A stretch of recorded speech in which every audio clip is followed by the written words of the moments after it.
Well, hi, everybody. This is DearMamaSal, and we are live here on a Friday evening, and I hope everything is well with you wherever you are. Our subject tonight is going to be about enthusiasm.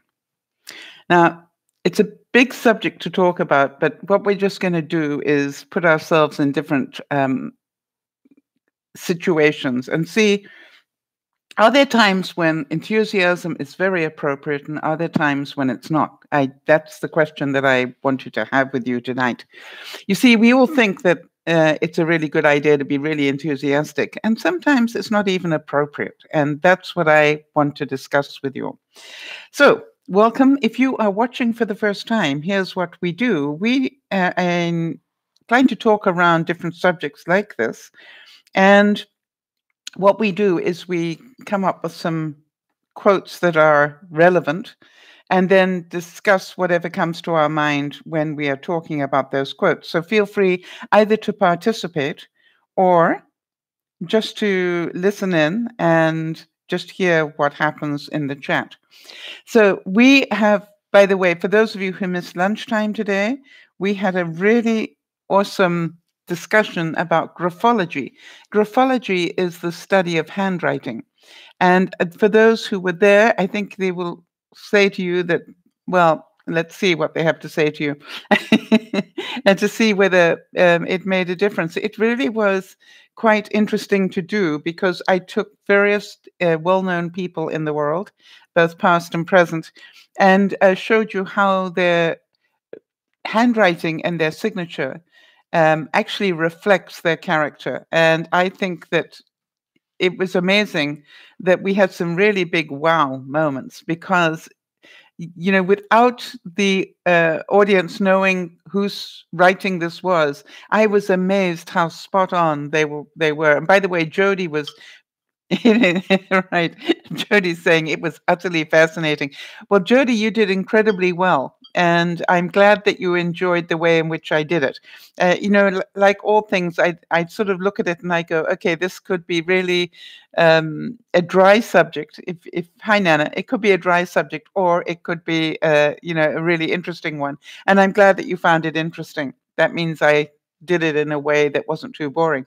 And I just wanted to, first of all, give a heads up. I know that some of you will have noticed that Lolo and Baba are going through a particularly trying time at the moment, and we send them our thoughts and prayers and, wish that everything goes well for them in the near future. Baba's been through one operation and apparently probably will need to go through another one. And so we wish them great strength and keep them in our thoughts and prayers. I just saw a note from Beth that they had a big tornado there and she was really lucky. Apparently there was a gas leak in her store and she didn't realize it. And the fire department apparently identified it, and she was very lucky in terms of that. Boy, that girl really attracts drama, doesn't she? Hi, Beth. I was just talking about you. Really, it's just amazing to me, the drama that comes into your life, honey. You missed the tornado by 20 minutes. Wow. Well, I'm glad you're safe, honey. That's really the important thing. It's not how close you came. It's the fact you're safe that I want you to concentrate on and give thanks. I'm a great believer, as you know. Whenever I get delayed on the way to somewhere, I actually give thanks. I presume it's for a good reason, such as that. So were you delayed at all going to work? That would be interesting to me. And, that's the thing to sort of be aware of. If I hadn't been delayed with that thing that really frustrated me, would I have been there 20 minutes earlier or whatever? It's just like, it's really important to understand that sometimes our delays are saving our lives. And as you will know, there are people, right, she was delayed. Trees were down. Yep. So you see, to me, this is all important stuff in our lives. I don't believe in coincidences, as you know. So we're going to be talking about enthusiasm. And what I wanted to know is, can you all think about somebody you know that's really enthusiastic? And let me know what you like about that And if any of you find that enthusiastic people are a problem for you, let's hear about that as well. The reason I say that is because in my life, there have been times when I've really appreciated enthusiastic people. But I can also think of times in my life where the enthusiastic people were, really were not my favorite people. And so I wondered whether any of you, can see both sides of that coin. And while I think about it, for those of you who are regular watchers that may be watching this, I just saw a note that Paul and Lisa got themselves engaged. So congratulations to them both. I know it was his birthday, but now apparently the way that he celebrated it was to get engaged. I think that's awesome. So may he and she be very, very happy. So I thought this was a great quote, and I want to start with it. It says, "You will do foolish things, but do them with enthusiasm." All right, how many of you have done that? When you look back on it now, this wasn't the smartest thing you ever did, but boy, did you enjoy doing it. And I think it's a really, important place to be. I find, for example, when I go down to visit the children, all right, it's like we do some strange things, but I always try and do it with great enthusiasm and with the enthusiasm of a child. How many of you have noticed that children can be enthusiastic about almost anything?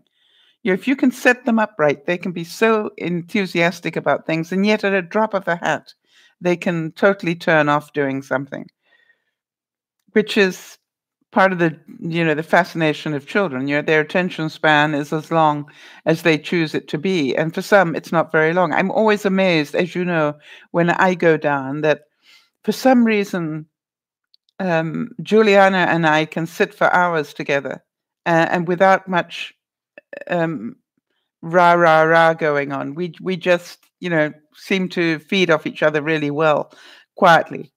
And yet with the twins, it's just like they are so loud and rambunctious and all those things. They are like totally different mentalities in terms of their enthusiasm level.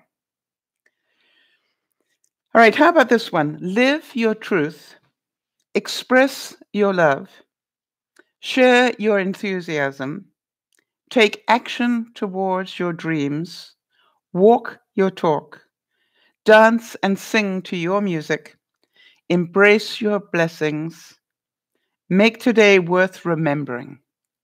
How many of you feel that you have made today? Did you do anything today to make today memorable? Beth definitely did. She survived what could have been a catastrophic event. So I'm pretty sure that was a memorable day for Beth. The day that you got delayed by the trees and a tornado nearly took you out. That is incredible. That's a day to remember, that's for sure. Hi, Nolene, good to see you there. And Isabel, I noticed that you came in too. So how do you all feel about that? How do you feel about enthusiastic people? All right, so Jody's saying it can be nice to have friends that are enthusiastic because it can be a mood lifter when things are looking a little gray. On the other hand, if I'm having a very bad pain day, I'm not all that rah, rah, rah. I quite agree. Oh, yes, and Isabel, that is so true. Isabel's saying, when you feel it's fake, it can be annoying. But usually it's fun to be around enthusiasm. So I agree with you. What makes it, what are the red flags for you, Isabel, that tell you this is a fake enthusiasm, not a real one? I find it quite interesting. A couple of months ago, when I definitely wasn't ready to have my house on the market yet, and my realtor was being really quite rah rah rah. I didn't feel it at all because I just didn't feel that it was ready, and it wasn't. And so it was interesting. So it rubbed me a little the wrong way. But she was excited because it looked good to her. And that's really, if it's good to her, it's probably good to go, right? All right, so Isabel's saying when you feel it's fake, it can be annoying, but usually it's fun to be around. So let's see what fake looks like. This can come from any of you. When you're around somebody that you think is not genuine in their enthusiasm, what tells you that that is the case? All right, so Beth is saying she learned today that if you smell rotten eggs, that's a clue to get out. By the time the firefighters were there, I was already throwing up from the gas. Yes, I've had that happen as well, Beth, just so that you know. I walked towards an apartment building one day, and as I walked past a certain point, I could smell that rotten egg smell, and I turned around and I walked back, and I phoned 911, and I said, I'm at the XYZ building, and there is a smell of rotten eggs. I think somebody should be checking this out. Hi, Nada. Good to see you. So, do you all agree? I'm still trying to find out what your red flags are. What is the fake enthusiasm? Is that part?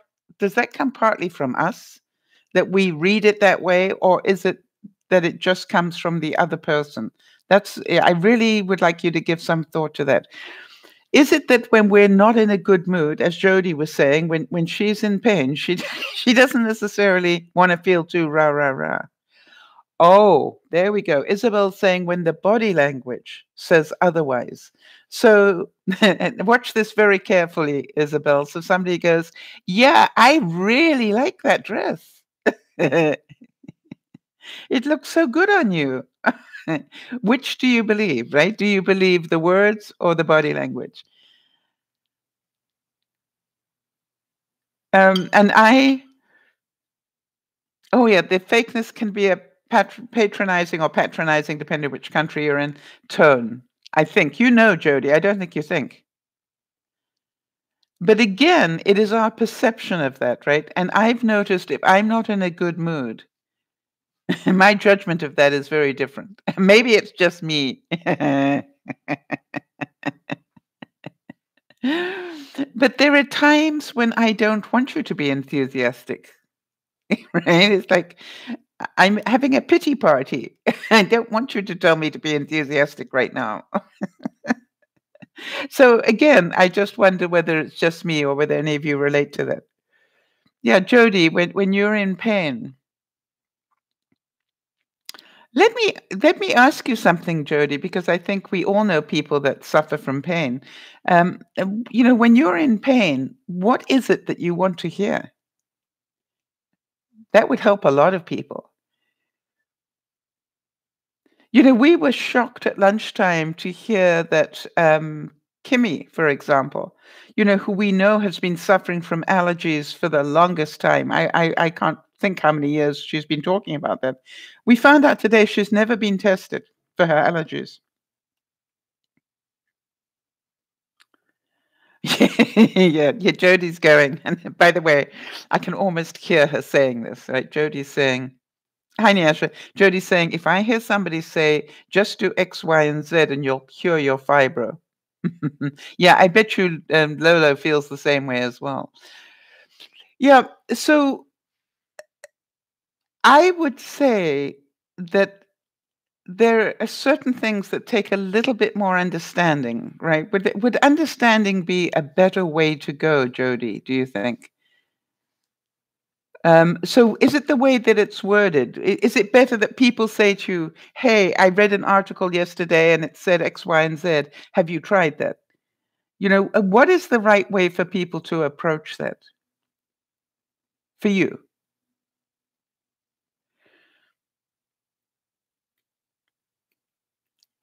I totally, hi Derby, welcome.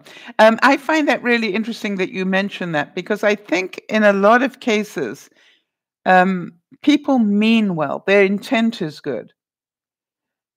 All right, and therefore, part of our job is to actually realize, work out what their intent was. They're not really trying to control you or tell you that, it's that simple. It's they really are at some level trying to help you.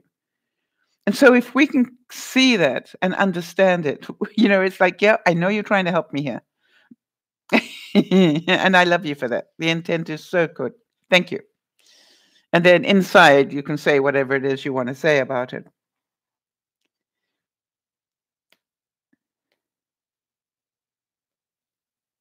Now, how about this for a great quote? Enthusiasm can help you find new doors, but it takes passion to open them. If you have a strong purpose in life, you don't have to be pushed. Your passion will drive you there. How many of you agree with that? Right? If you have a strong purpose in life, you just keep following it. You don't really care about who agrees with you and who doesn't. You're really strong. This is what I'm going to do, and this is why I'm doing it. And that's fine with me. All right. So Jody, somebody who suffers from great pain, says it's actually, let's see if Pat comes in, because Pat knows great pain as well. And I'm certain a couple of others here. But Jody's saying supportive words that they just understand that I'm in pain, not trying to cure it, goes a long way. Like, I'm here, I know you're hurting, just let me know if you need to vent. Yeah, and so now then, Jody, question. So if I listen to that, that means I should. I am not necessarily helping you if I find things that I think might lessen your pain. I'm thinking about the arm rolls, for example, and the lymphoderma. So, the question is, would you rather have not heard about that? You understand why I'm asking the question? I want to make sure that I support you in a way, because to me, an interesting point, Isabel. So Isabel's saying, and it might be true as well of Jody, I think it depends on who's telling us. How many of you agree on that one? That certain people can tell you one thing and it really upsets you, and other people can tell you exactly the same thing and you actually appreciate it. Very good point, Isabel. All right, so Niesh is saying, Jody, I understand exactly what you mean. It's like sympathy with a little hint of reverse psychology, helping somebody and at the same time making you feel bad. Nobody makes you feel bad. Only you can do that. Do you know that, Niesh? Oh, so Isabel's saying that for me, we know that the intent is good. Well, most of the time. I'd love to tell you that all of the time. Perhaps it's not all of the time. Okay, so Jody's saying helpful suggestions are always welcome, Sal. It's the ones who say, oh, you just need to do X, Y, and Z and it'll be cured forever.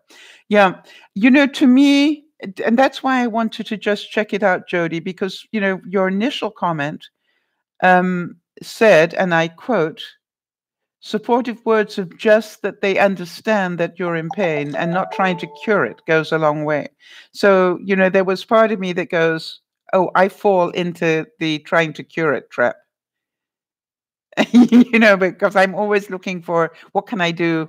Is there anything I can do to help? And the same thing, Jody, and I want to make sure that I'm clear, because I think it's important that we all understand that each of us has our own level of this one. Jody, your unbelievable support of me when I got the diabetes diagnosis, along with all the helpful hints, was exactly what I needed.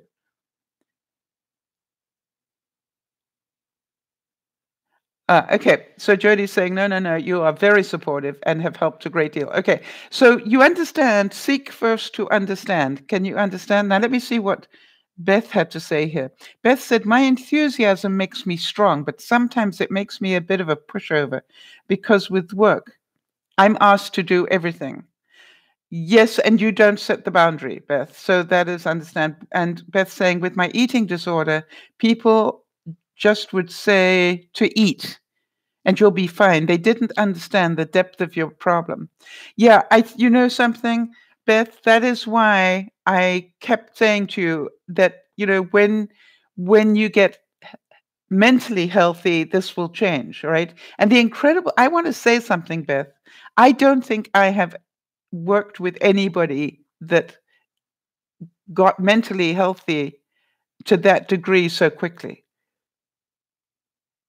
I have to say that what you did for yourself, absolutely. And we know that I keep trying to remind you of certain things, right? Put boundaries down in certain places. But Beth, I want to tell you the speed at which you are learning, to my mind, is amazing. I wish that I had learned at that speed. And so, Beth, I want you to look at the fact that is it the fact that they ask you, or is it the fact that you keep saying yes to it? All right. So I just want to reread what you said. My enthusiasm makes me strong, but sometimes it makes me a bit of a pushover.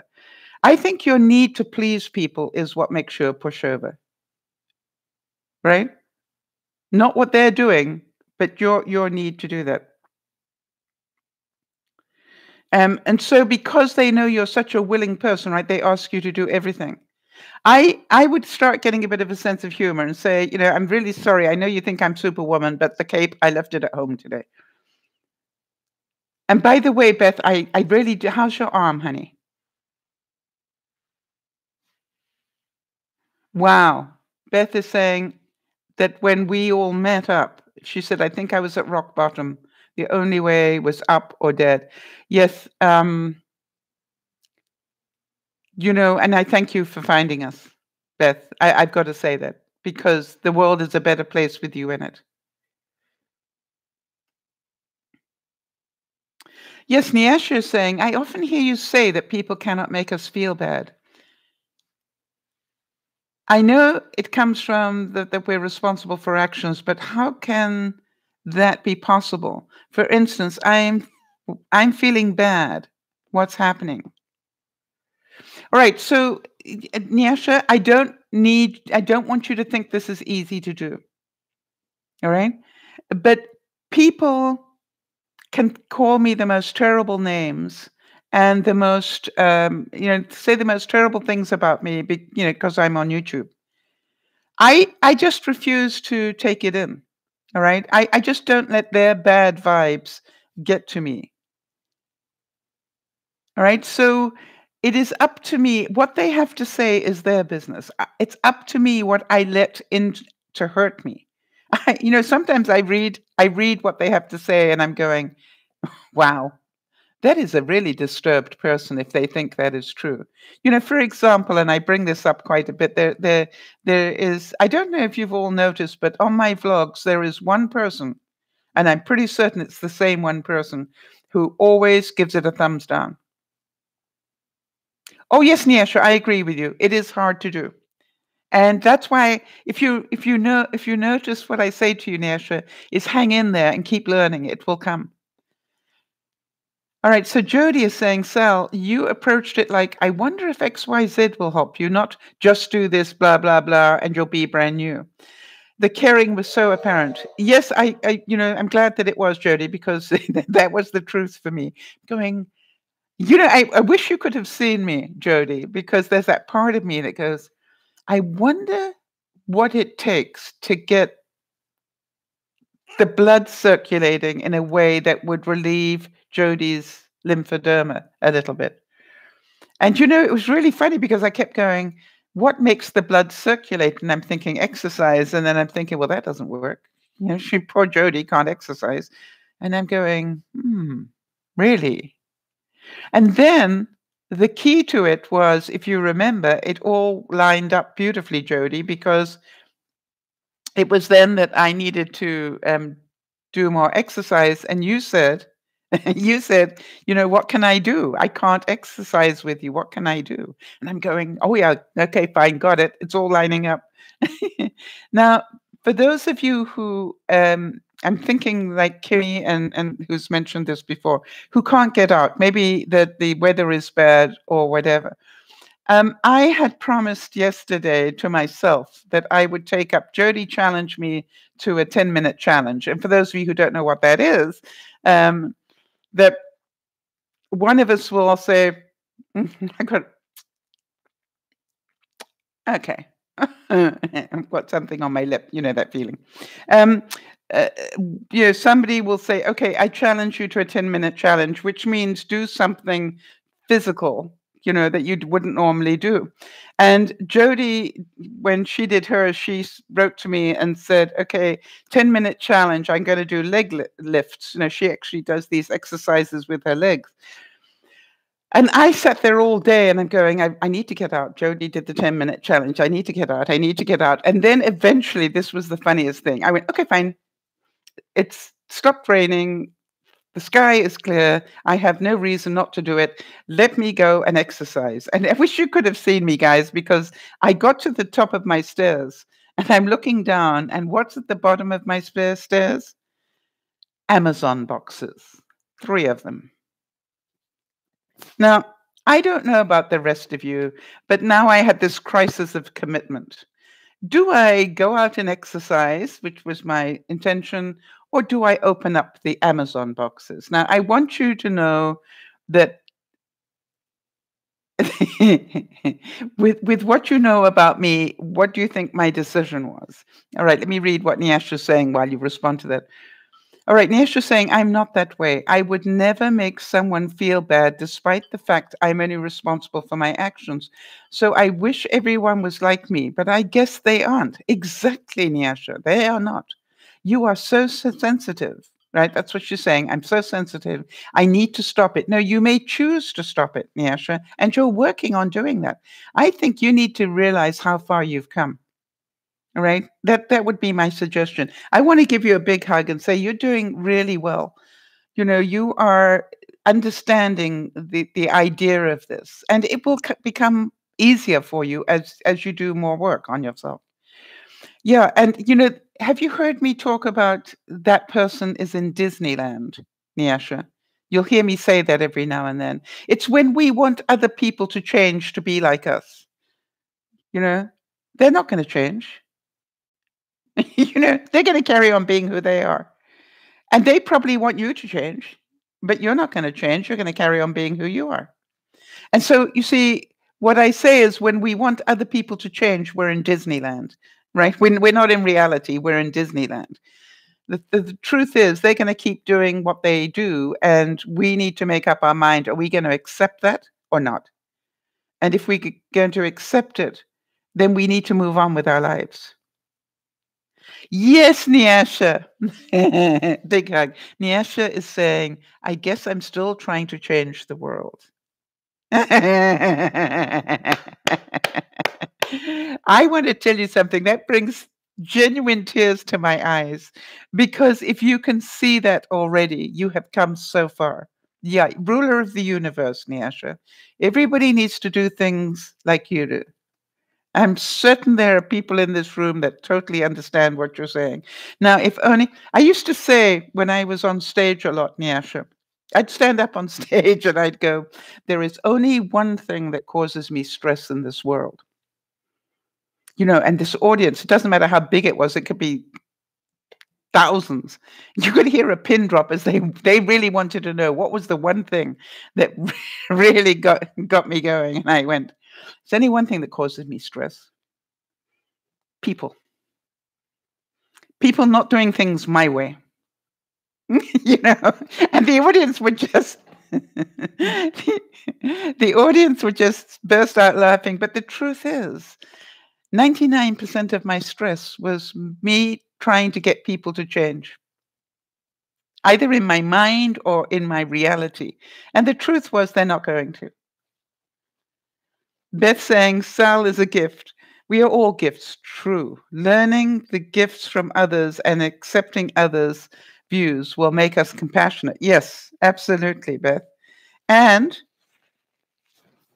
I think as well, there's some people in this room that have a great faith. And I've got to tell you something that I do believe that if you have faith, the words let go and let God are really good.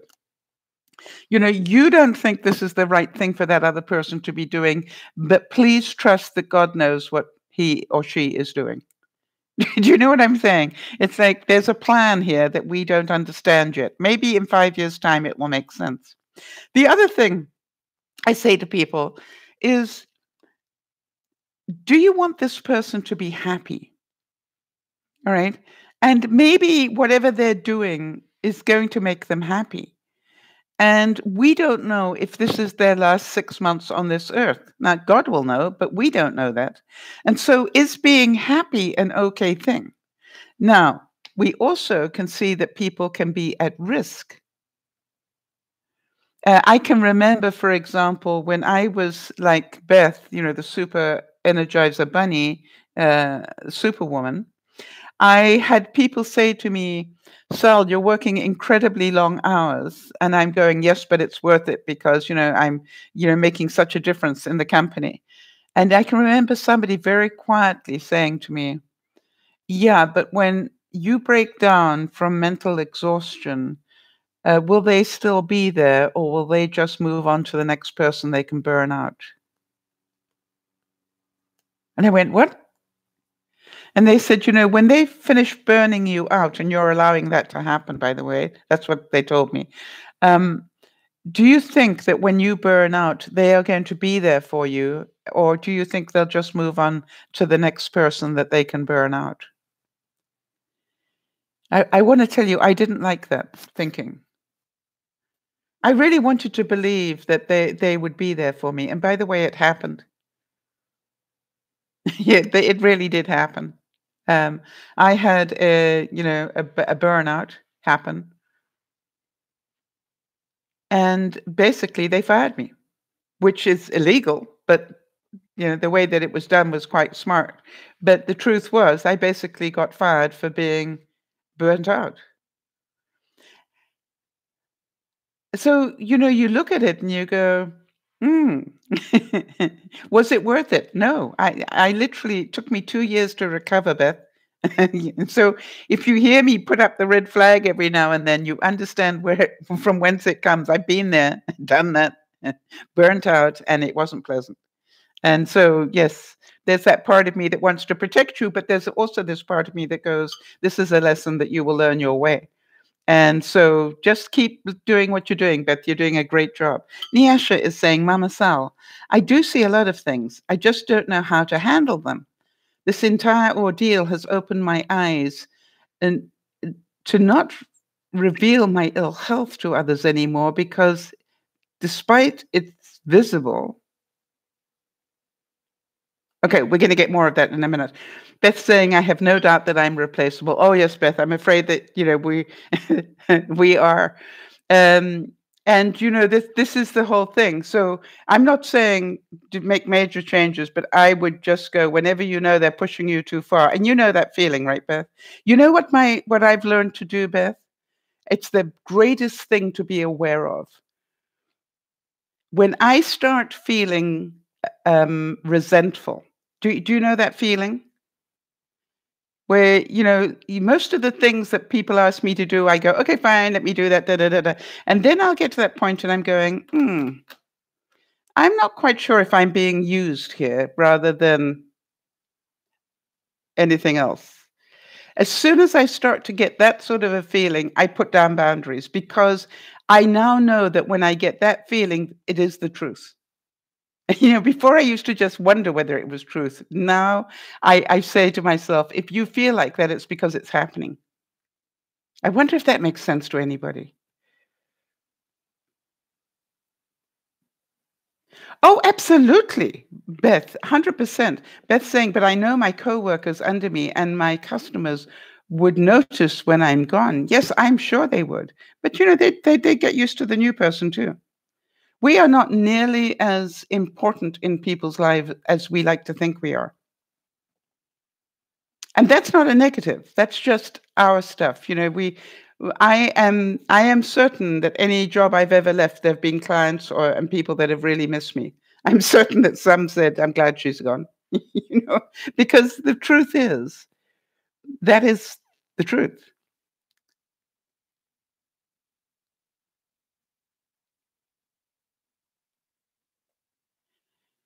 All right. So Niesha's saying that she divulged her illness to somebody and it came back to work against her. And it says, it saddens me to not keep them in the know. but I've got to stop doing it in order to gain and get respect. All right, you haven't got to stop doing it. You may choose to stop doing it. Nyasha, you will often hear me talk about saying certain things to safe people. And what is a safe person? A safe person is somebody who will not use that information against you. You now did what you did, and you found out that this person is not a safe person in your life. They take information about you and they turn it around and use it against you. So that doesn't mean that they're not a safe person for somebody else, but for you, they're not a safe person. Now, that doesn't mean you have to treat them badly. You just, as you said, you just need to be aware this is not a safe person for you. And therefore, you can just go, hey, I can still be nice to them. I can still be friendly to them. I can still be very upbeat. I just don't share deep things with them anymore. Beth is saying, I had a customer bring me something to eat when I was stuck outside with my keys in the store. And, and she had a handwritten note saying that you are loved. It was so sweet. I'm not surprised to hear that, Beth. I'm not surprised to hear that at all. Because you are a very sweet person, and I'm certain a lot of people really appreciate that. But the one thing that I learned the hard way, Beth, and this is for anybody who works for a company. I remember that I was in helping an organization, and I saw something going on in the organization that I thought was totally wrong in terms of what they were doing to people. And being who I am, I went to the HR department, the human resources department, and I sat down to understand, why do you do this to people? Just so I can understand. And they gave me all sorts of nice things that they were saying, but the bottom line was I could hear that they didn't really care. And then another friend of mine I was talking to said to me, but why would you go to HR? And I said, what? They're the human resources people. Of course I would go to them. and they said to me, and it was a big aha moment for me. They said to me, but who pays HR? Right? And I said, what? Who pays HR? Who pays for them to have their jobs? I said, the boss. They said, now, are they going to listen to you or are they going to listen to the boss? I said, good point. So, what I realized then was sometimes you're not going to change what's going on. Sometimes you need to talk to the people and see whether they want to change what's going on. In other words, do you want to stay in a company that does this or do you want to leave? All right. So Beth is saying, I had a customer. Well, okay, we said that one. I just love my customers. One customer comes in every day and gives me an apple or a banana. That is awesome. And that's why I want to be the boss. I want to tell you something, Beth. The reason why most people are entrepreneurs, work for themselves, is because of that. All right. I think if you talk to anybody that started their own company, they will say that they wanted to do it their way. They wanted to treat people their way. They wanted to get to work on time and start on time and be there for their customers their way. So if you remember, Beth, way back, I said to you, you may want to consider becoming an entrepreneur. Do you remember me saying that to you?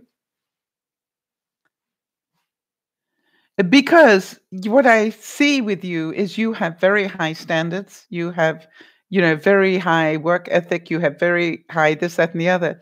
And, really, that is a very rare set of characteristics. And what I also see is you're working in an organization that I don't know, do you have health benefits and insurance and those sort of things? Are there a lot of things? Yes. See, Beth says she wants to be an entrepreneur and pay them well, treat them well with respect, and listen to their ideas. I totally agree with you, Beth. But you know something, sometimes their ideas are very self-centered. They will not be for the benefit of your company. They will be for their personal benefit. And as long as you understand that, and can tell the difference between those two, it's going to be fine. Okay, so Niesh is saying, I've never heard you use the term safe person, but I quite understand what you mean. How is it recognized? The term was used before, but this was a sign. Yeah, okay, so here is what how do I recognize a safe person? Let me tell you what I do, Niasha. I'm not saying it's the right way, but let's say, for example, that I want to find out if you're a safe person.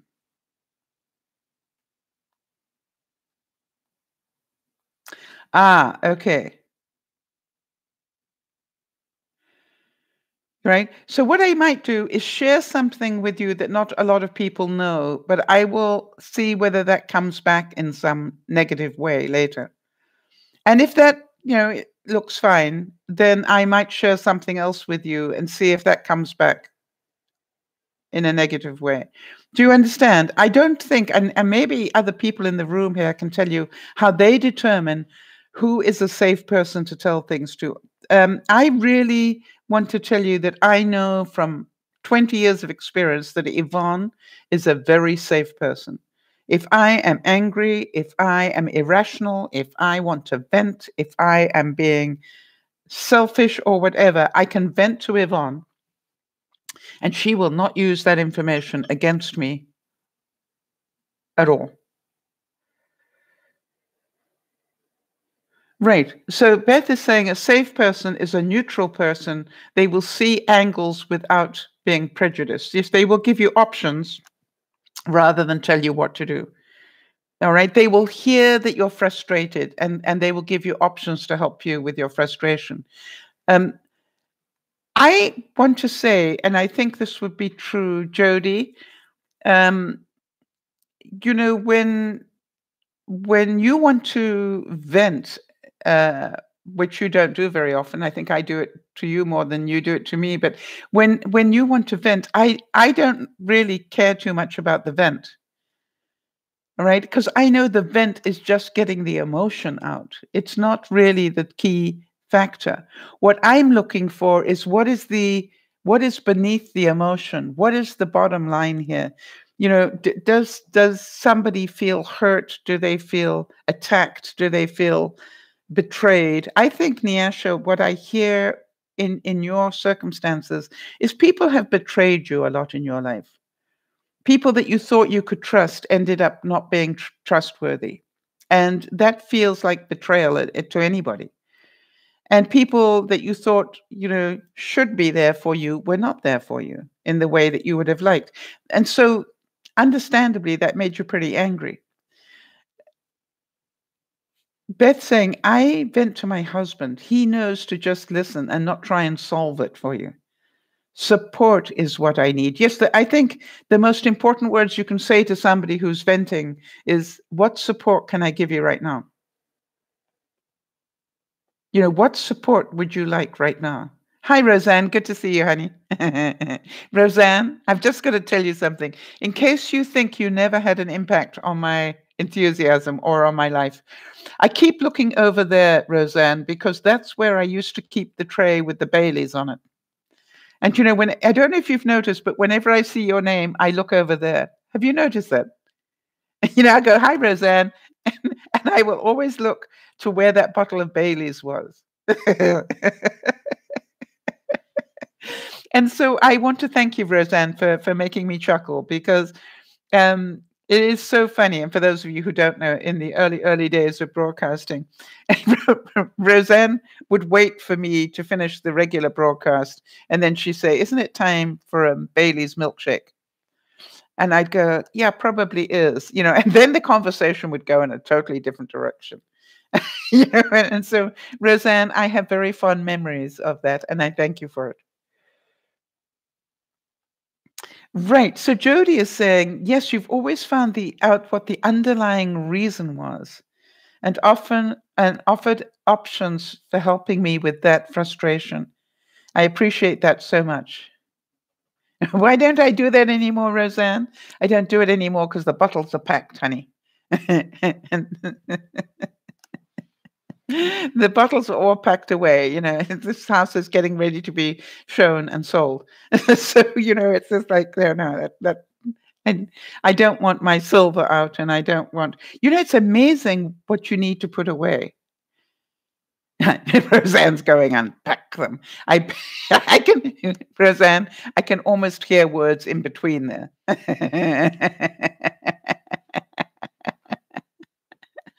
So we're talking a bit about enthusiasm.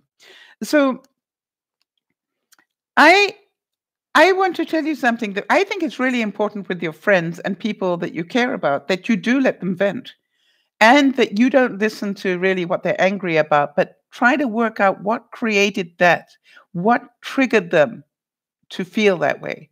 That's what I'm listening for. As Jody says, I'm always listening to, yeah, I can hear you're angry about this, but what triggered that? So I don't know if you've noticed, Jody, I'm nearly always trying to take you one step back because I want to know what happened that created that reaction in you. Now, the important thing is for us to understand it and be able to do that for ourselves, obviously. And, it's like sometimes I will lie in bed at night and I'll go, I know that person didn't even talk to me and they upset me. You know what I mean? I don't know if any of you relate to this. And I'm going, now I've got to work out why. Was it that they looked at me in a strange way? Is it that they smelt strange? Is it that they didn't smile at me when I thought they should, Nyasha? And what was it that they did that triggered me into not feeling very safe around them? And that's what I do, is I now work on myself more, Nyasha, rather than asking them to change. That's what I do, is I start looking at myself and going, why did I want them to change? They were just doing, and then sometimes if I get really honest with myself, I can do it in a heartbeat. I can see something change and I'll say, I noticed that your whole facial expression changed just then. Did I just do something to upset you? And people go, what? And I go, no, I just noticed that your body language changed. I just want to check in with you. Did I just do something to upset you? Because if I did, I didn't mean to. And, if you can catch it in the moment, it's amazing how the communication changes. One of the main reasons that we lose our enthusiasm in life is because we have become ungrateful. We let what was once a miracle become common to us. We get so accustomed to his goodness, it becomes a routine. That's from Joel Osteen. Do you understand that when we're not grateful for every day, we get tied up in these little things that upset us? I've now realized that, I need to let 90% of those things go, Nyasha. That's just, because I was where you're at. Believe you me. And I was very sensitive and people were hurting me all the time. And now I really don't, I know they try, but I just don't let them that far in. All right, let me see. Nyasha said it hurts because the previous boss understood me and my illness. But this new one once understood me, but after her promotion, it's being ignored. This has opened up my eyes. Yes, that's so true. All right? That, you found out that not all people will understand. And I think that's quite normal. Hi, Charlotte. Good to see you. And somebody said, protect your enthusiasm from negativity and the fear of others. Never decide to do nothing. Just because you can only do little, do what you can. you would be surprised what little acts have done for our world. Yeah, I don't know whether. All right. Good night, Charlotte. Good to see you. Thank you for popping in, honey.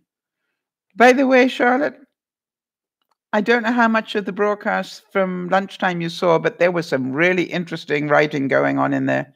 I really recommend you have a look at that one if you get a chance. We had some very interesting signatures and bits of writing that we looked at. So I know that would fascinate you.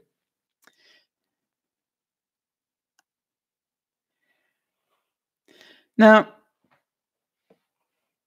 it's faith in something and enthusiasm for something that makes life worth living.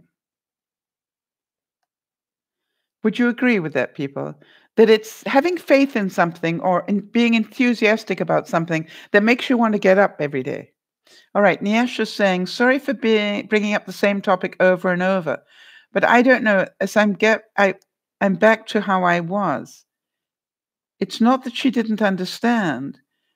She did or was pretending, and I hate fake people. Yes, absolutely, Nyasha. By the way, Nyasha, you will keep bringing up the same subject until you learn to let it go, and that's okay. Right? And we understand. We've all got our own version of this. It's not just you, honey. All right? You see, have you heard that expression of peeling back the layers of an onion?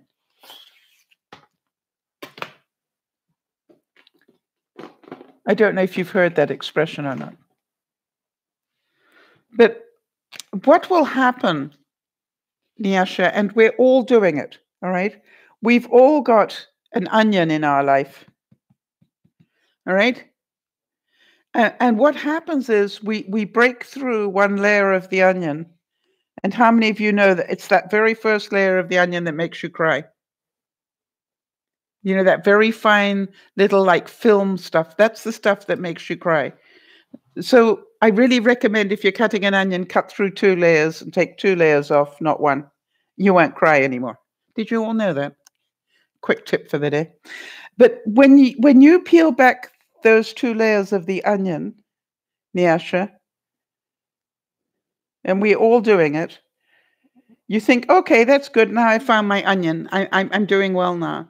Except what you'll find out is that there's so many different layers to this onion. And for as long as you live.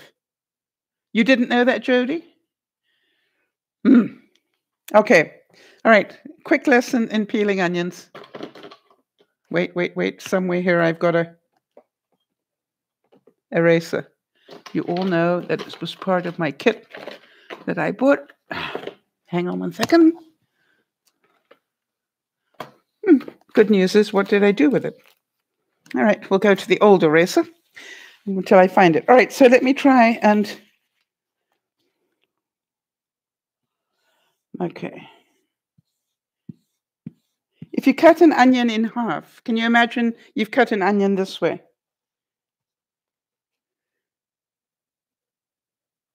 All right?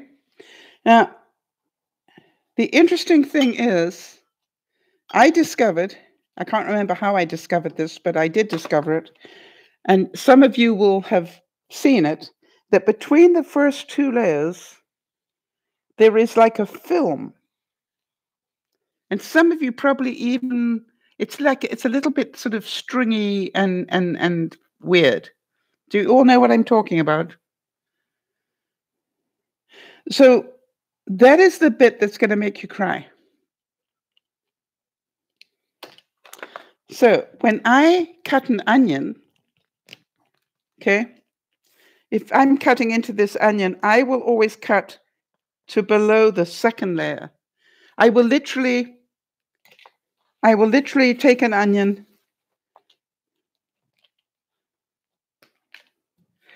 I will take an onion like this, and I will cut through 2 layers. I want to make sure that I've got that filmy thing and the layer beneath it. So I will cut my onion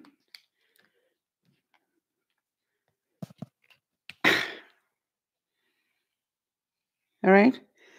I will cut it on the outside. I'll cut through that layer in three or four different places. And then I will peel away this part, taking with it the film. I wonder.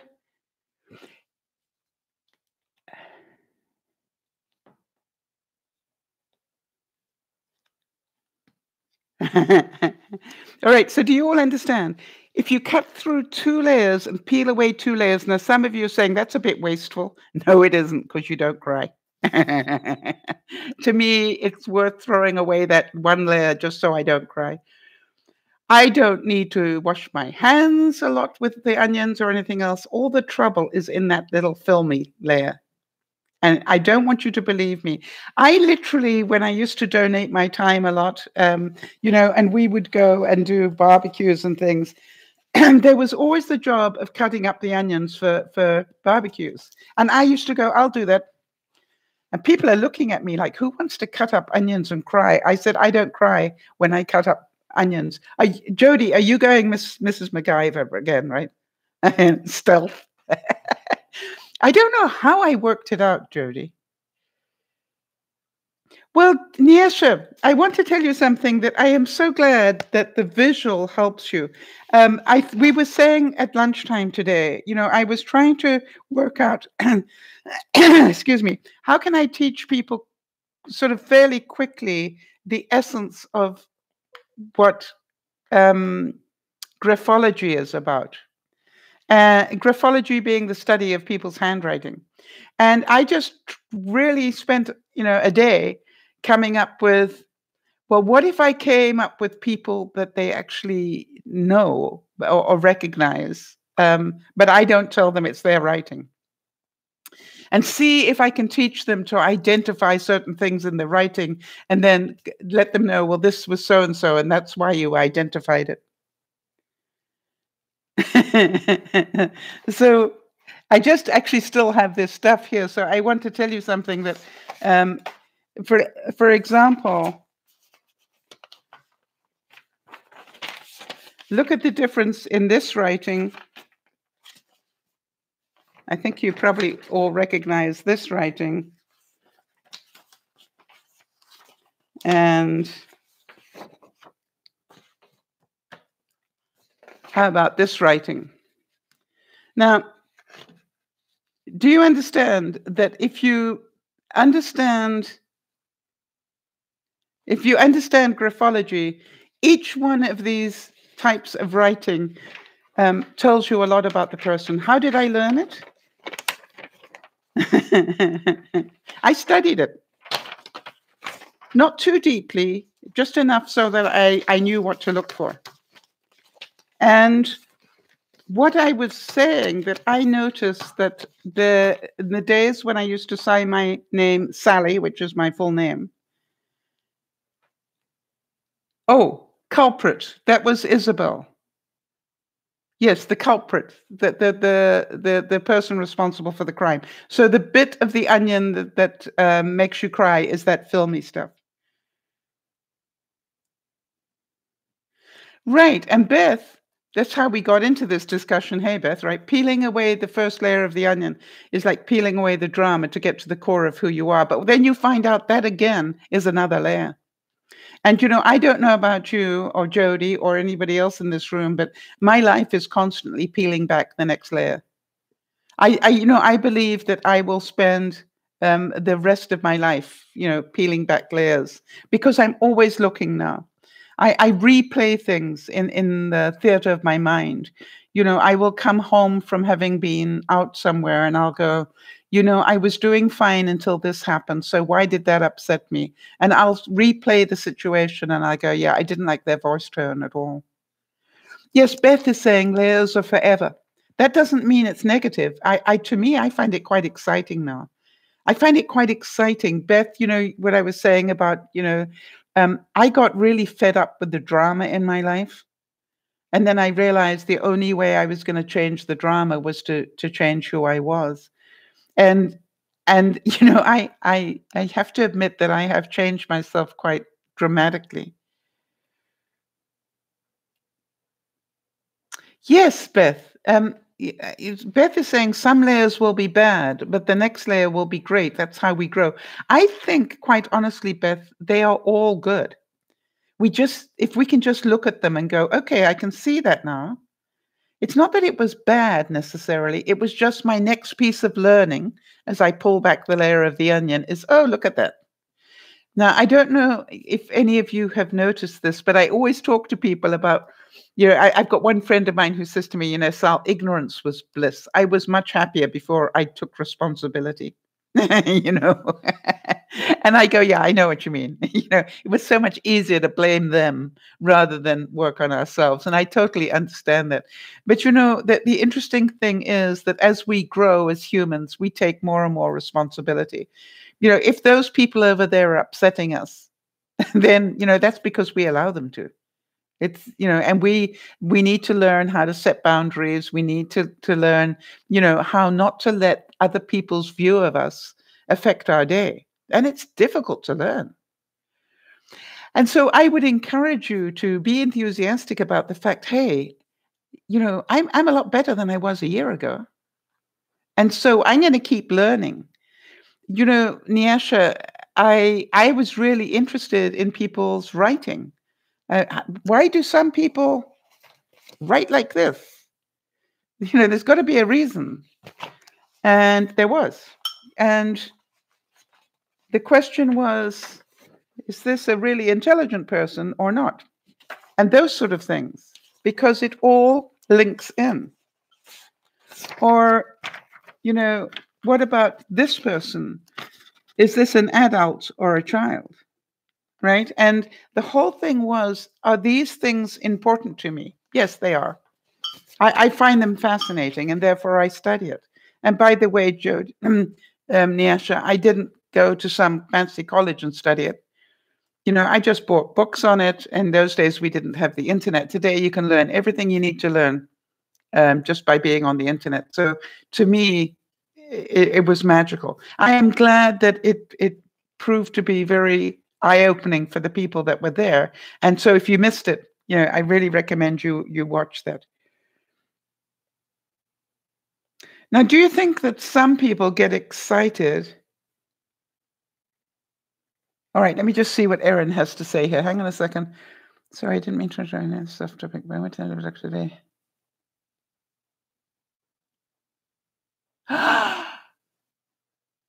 Okay, I'm going to read that out loud if that's okay. Erin, please give me the okay. That is such good news.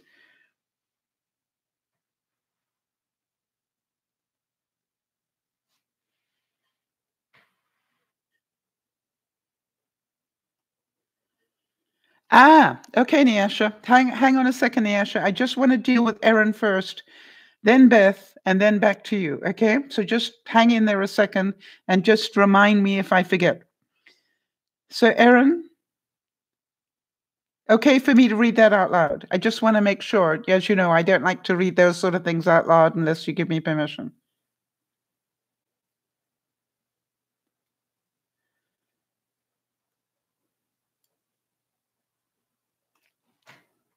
Yes. Okay. So, oh, wait.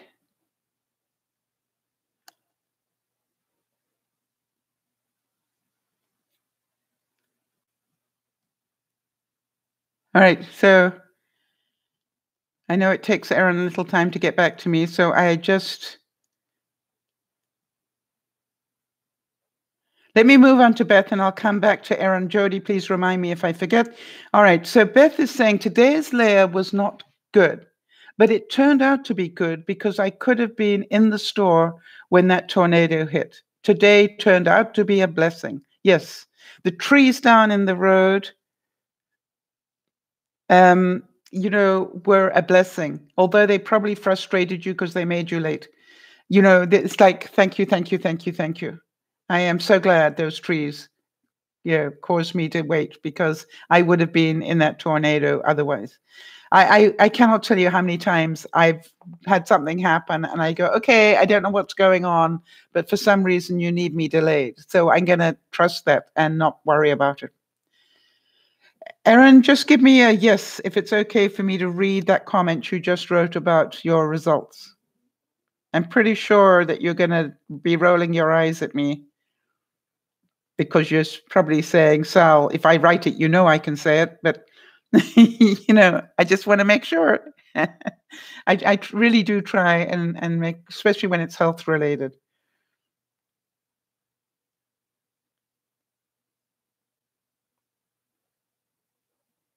Okay, Nyasha, I'll wait to talk to you when you get back.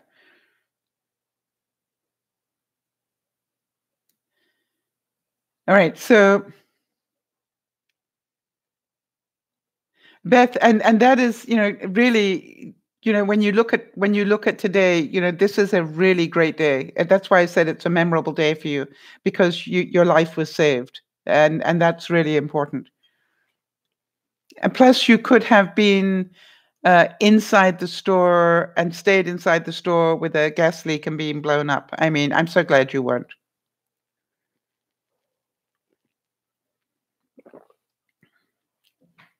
So, Erin, just give me a yes or no, if I may repeat what you told me.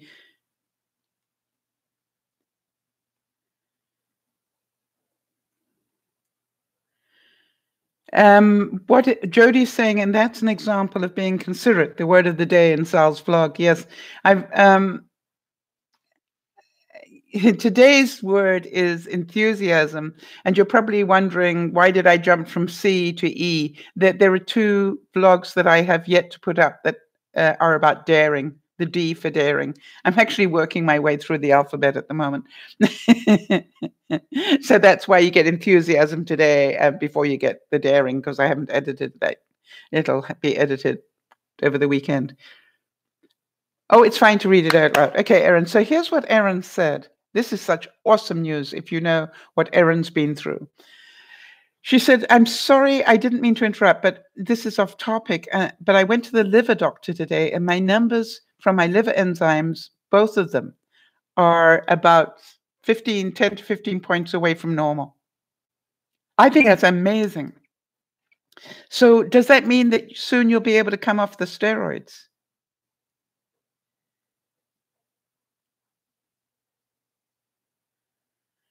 Oh, Jody's saying what she finds so considerate is the fact that I ask about these things. Jody, I realize that sometimes you guys just feel like we're talking directly to each other, right? And I know that you trust me, but I also realize that sometimes you can be telling me stuff just because I can see it. But it may not be what you want the world to see. And that's why I just do a heads up to you going, okay, fine. I'd love to read that out because it's such good news, but I don't want to read it without your permission. I think that is really important. The same way as people will say to me, can you give me Jody's email address? And I go, no. But I can, with your permission, give your email address to Jody, and then Jody can decide if she wants to contact you. Right? It's like I just don't automatically do it. I consider people's privacy to be very important. Now, I'm not perfect because I'm not a perfect human being, but Jody, thank you for the compliment. Yes, I do work very hard to try and keep that level of separation, that I just don't blurt out, what some people say. I always ask myself, if that were me, is that something I would want the world to know? And if there's the slightest doubt in my mind, I will double check before I talk about it. Even if it takes me a while to get the answer, I would rather make the mistake on the side of not talking about it. You're only 3 milligrams of steroids. So next month, maybe. Erin, I am so proud of you, honey. That means a lot in your life, right? That means that the care that you get is changing as well. You'll be able to go back into regular care, I think, if I understand your situation correctly. Now, I just want to make sure that I understood what Nyasha's point was for when she gets back. Okay, I'm going to copy that so that I can paste it back in again when she gets back. So, Erin, how does that feel? Does that give you great hope? Does it make you feel like you beat back a difficult situation? because I think it's really important. To be able to come off steroids is always important, right? Is anybody else in the chat on steroids? By the way, one of the things I love about doing the vlogs is we always start in one place, and I never know where we're going to end up.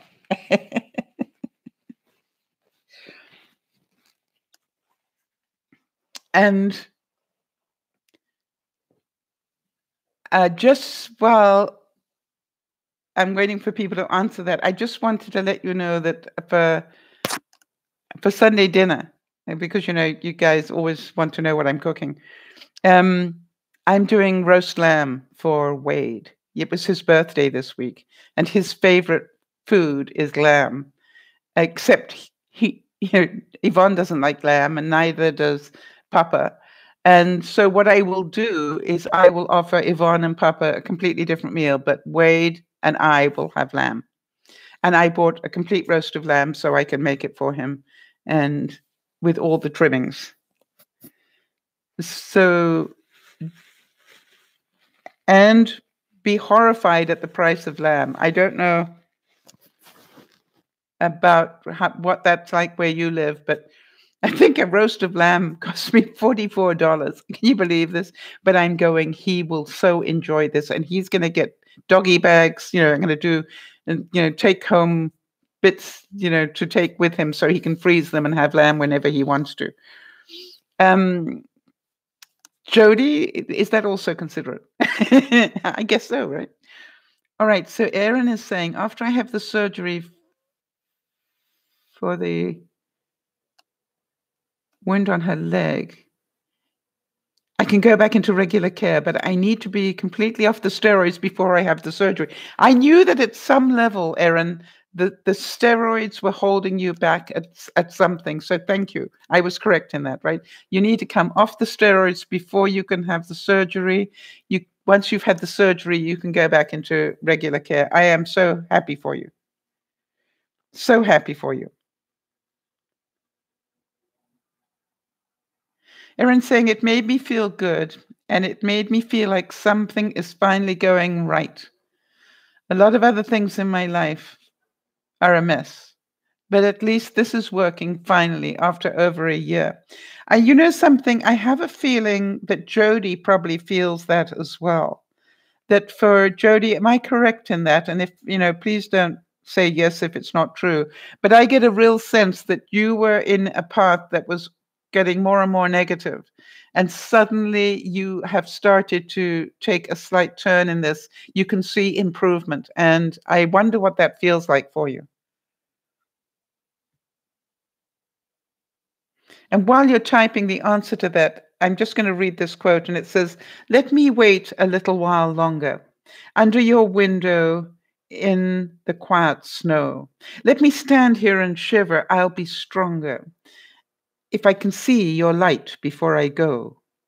All through the weeks, I've tried to keep my balance. Leaves fell, then rain, then shadows. I fell too. Easy restraint is not amongst my talents. Fall turned to winter, and I come to you. Kissed by the snow, I contemplate your face. Oh, do not hide it in a pillow yet. Warm rooms would never lure me from this place. If I could only see your silhouette. Turn on your light, my sun, my summer love. 0 degrees down here, July above." Wow, I want to tell you something. If you've ever been in depression, I think you probably will understand that in a whole different. How many of you realize that the real essence of this was 0 degrees down here, but I know it's July above? That's where I'm moving towards. Erin, you're moving towards July. Jody, you too. Yes, Jody's saying, I can totally understand. I was getting quite down about things, but all of a sudden there's been a turnaround in some aspects of my lymphedema. Yes, and I want to tell you, and with that comes hope, and with hope comes enthusiasm to keep doing the things that work. I was telling you that when the story about the Amazon parcels where I didn't go out walking when I should have done. should. What I did was I decided I was still going to do the equivalent. And I literally have got a 10 by 15 rug or whatever it is in my bedroom. And I walked around that, Jody, for 10 minutes. You can probably imagine me doing it. And I am busy doing arm rolls and I'm doing handshakes and I'm doing this as I'm walking round and round in the same little space around this one rug. And I did it for 10 minutes. I put the timer on and I went, that's how long it would have taken me to do the 10-minute challenge. So I'm good. Do you understand? I felt very enthusiastic about my ability to keep my word to myself.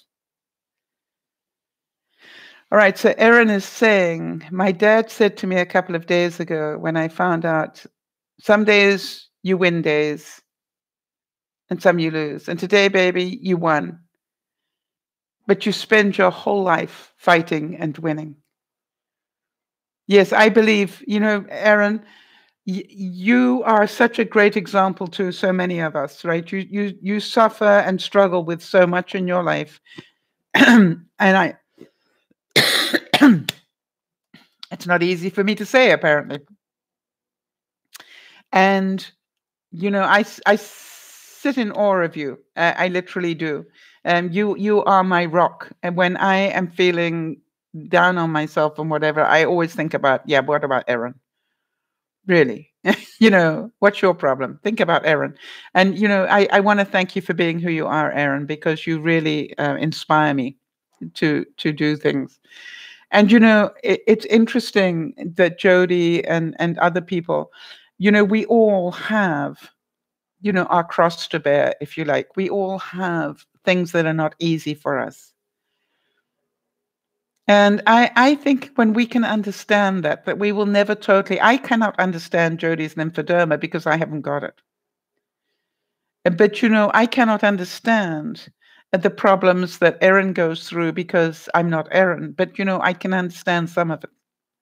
And I know how brave she is. And I know she's not brave all the time, because she's still human. I know Jody is an absolute delight. But I am sure, as I know, that she also has bad days, and that's okay. I'm not asking for people to change that. I'm just saying that I am in awe of who you are as a human being in total. And you are allowed to not be perfect. Jody, you are allowed to have days where the pain, does overcome you. But, I want to give Jody a big, round of applause. She took a huge risk and changed her medical insurance and, ended up by getting the ability to have a car. She doesn't have a car anymore. And now she changed the insurance and now gets 20 rides to doctor's appointments and things a year. Well done. Yeah. And so I want to say to you, Jody, that was a huge risk.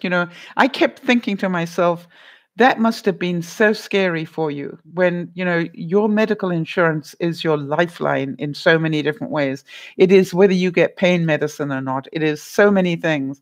And to change that must have been really, really scary. And I want to tell you that you did such a good job of just literally taking one step at a time. You just literally kept taking one step at a time towards where you wanted to be. And you got there. Well done. It was quite funny. This was the first time when I had my realtor come where I sat down and I felt just about at peace. The only thing that really needs to happen now is I need to find a gardener to clean up my yard. And then that's it. I'm done. My house is ready to sell or not, depending on what God will have happen. Right. Jody's saying, I was so apprehensive, but all is well. I stayed calm and in prayer. Yes, and that's the whole thing, Jody. I kept reminding myself, although people were saying to me, haven't you moved yet? Haven't you done this? Haven't you done that? I kept saying to myself, it takes as long as it takes. I am not going to rush this. I'm going to do it in my own time and trust that that is okay. Right, Nyasha, I'm going to print what you said because I copied it. All right, so just hold on a second so everybody can know where I'm coming from. Nyasha, this is what you said. This is just like the onion. There's always going to be hurtful people, but it's easy on an onion to cut the layers off with a knife. But what about in reality? How is that done? That is what you asked me. So what you will find out, Nyasha, and don't worry, it may take a little while for you to get to understand this and do it. All right. And I understand that your situation is very different from other people's because you are very dependent on people, as is Erin and Jody as well. So you understand that you will learn that, oh, I've just found out this person is not a safe person, and that's okay. Doesn't make them a bad person. It's just not a safe person for me. And so I don't share everything with them anymore. All right. I'm going to share that with people I can trust, not to use that information in a negative way. And unfortunately, Nyasha, the only way we find that out is to give them a little bit of information and see what they do with it. When I first started to broadcast, Nyasha, I didn't know who I could trust as a moderator, but I knew I needed one. So I literally picked a couple of people that were regular viewers and I made them moderators. Do you understand that some of them were not good moderators, and some were? And the only way you find that out is let them be a moderator. I can remember, for example, playing an online game once, Nyasha. And I was playing this online game, multiplayer thing around the world. And I had promoted one of my people in this game. And what I decided to do was to come in not as myself, but I pretended to be a beginner. I came in under a different name as a beginner because I wanted to see how did this person treat beginners. Because you probably know I take that quite seriously. I want people to be treated right. And he treated me terribly. He did not have any compassion for the fact I was supposedly a beginner, which of course I wasn't.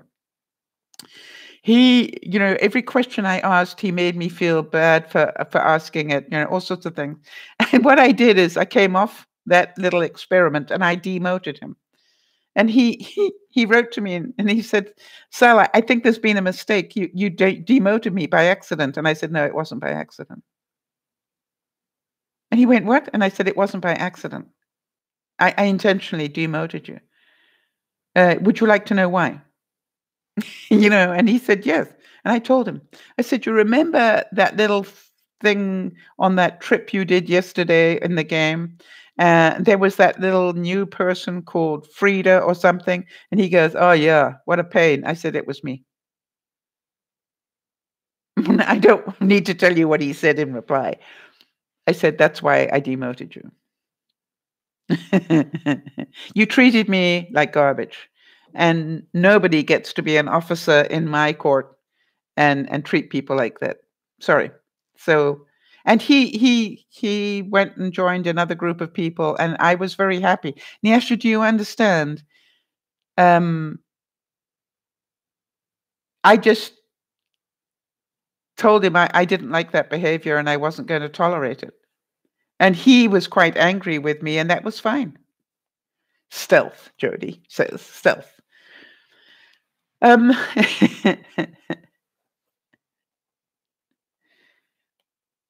All right, so I think this is an interesting quote. It says, I'm more interested in arousing enthusiasm in children than in teaching them facts. The facts may change, but that enthusiasm for exploring the world will remain with them for the rest of their lives. I'm hoping that what I taught people today about this and this will stay with them, and that some people will go, wow, that's really interesting. I'd like to study that some more. And I'm hoping that just that little tip of the iceberg will, for some people, be a really an introduction into learning a great deal more about it.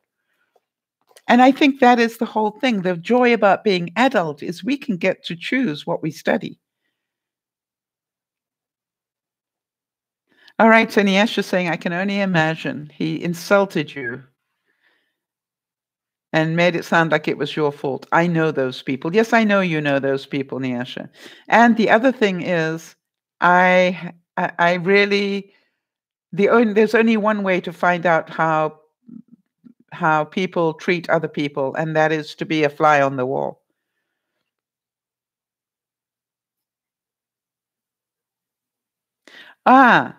Isabel is writing. It's where you write in a circle, Isabel. And do you write square letters as well, or oblong letters? Do you know, that's a really interesting thing to do, and it says a lot about your patience, your intellect, and am I correct in what I'm saying? That I just, for people who don't know what Isabel is saying, this is what I think she's talking about. Let me know if I've got this right. So let's say she's saying once upon a time, little the.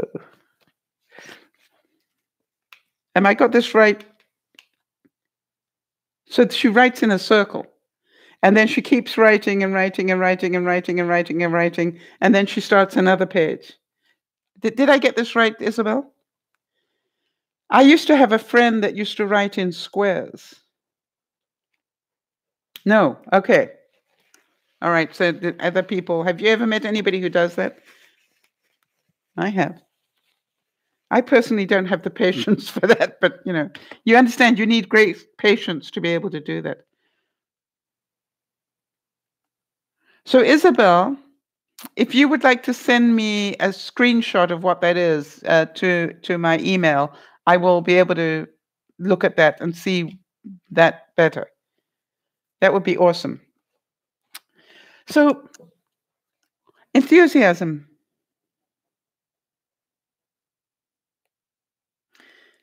Nathan Fillion, who is used to be, is now on the Rookie. What was the? Hang on a second.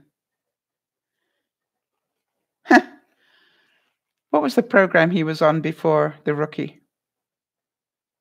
Anyway, never mind. Somebody will remember it and give it to me. But he said, I saw a little girl touch a big bug and shout, I conquered my fear. Yes. And calmly walk away. And Nathan said, I was inspired. How many of you know that in order to learn, you need to have enthusiasm for something? In order to conquer a fear, you need to have enthusiasm for something.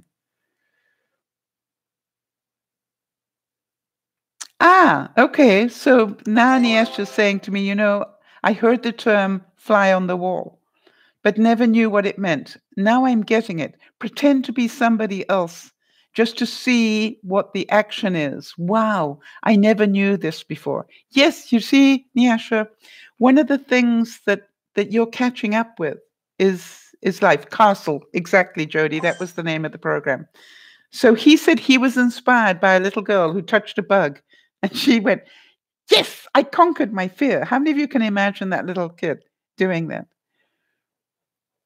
And, I wonder, what fears that you have that with a little enthusiasm, you could actually conquer.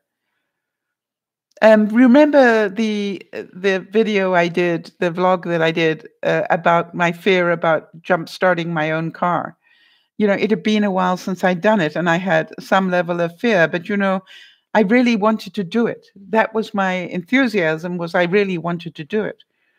Niasha, I know that you really want to learn. You keep coming back to learn more, as does Beth, as does Jody, as does, you look at it and you go, you can tell what people are enthusiastic about by what they do. And I think it's really important for you to understand that it is your enthusiasm to learn that keeps me happy to keep providing what I hope will be interesting things for you to learn. How about enthusiasm is the electricity of life? How do you get it? You act enthusiastically until you make it a habit. How many of you know that sometimes you have to pretend to be enthusiastic just to get there? And you know, that's why I say to you, keep listening to these positive words and ask yourself, you know, when you get up tomorrow and you're not feeling too good, ask yourself, how would an enthusiastic person act today?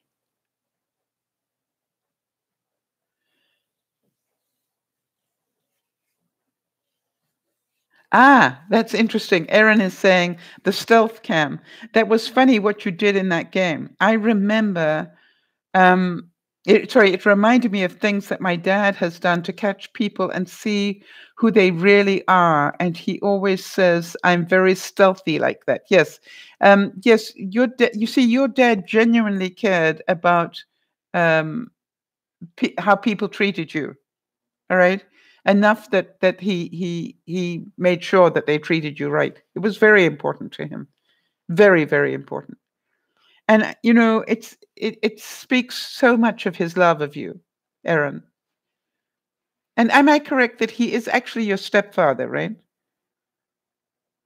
And that always touched my soul, that you know, he wasn't your biological father, he is your stepfather, and that he cares to the degree that he does.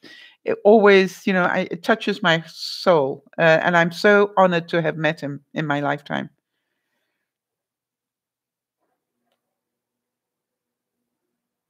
Norman Vincent Peale, and some of you have heard of him, a very well-known writer on, you know, mental attitudes and stuff. He said, enthusiasm spells the difference between mediocrity and accomplishment.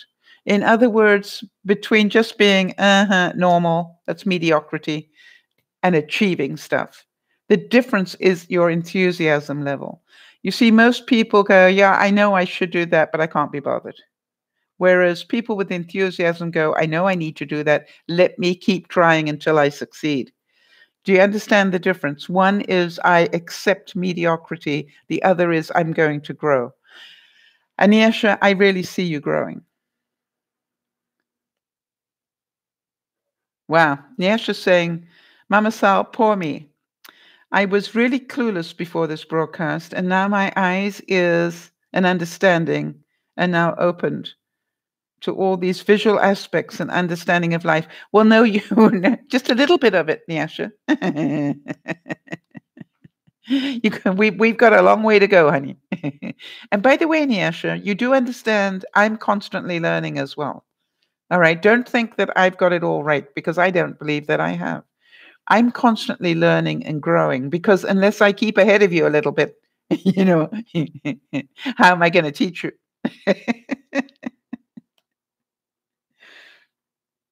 All right. How many of you can relate to this quote? I think it's beautiful. I wept because I was re-experiencing the enthusiasm of my childhood. I was once again a child, and nothing in the world could cause me harm. Can you remember that when you were a child, everything, you know, think about that. When you were a child, did you ever get up in the morning and go, now today I need to accomplish this, this, and this? Children don't do that. Children get up and they play. And then they get told it's time to eat. So they eat, and then they go back and play. And then they get told it's time to get dressed, and then they go back and play. You see, life, they fit life in between play. And I would really tell you that the reason that they are so enthusiastic about life is because they're always playing. I think what gets us down and morbid and sad and depressed is that we don't make enough time to play.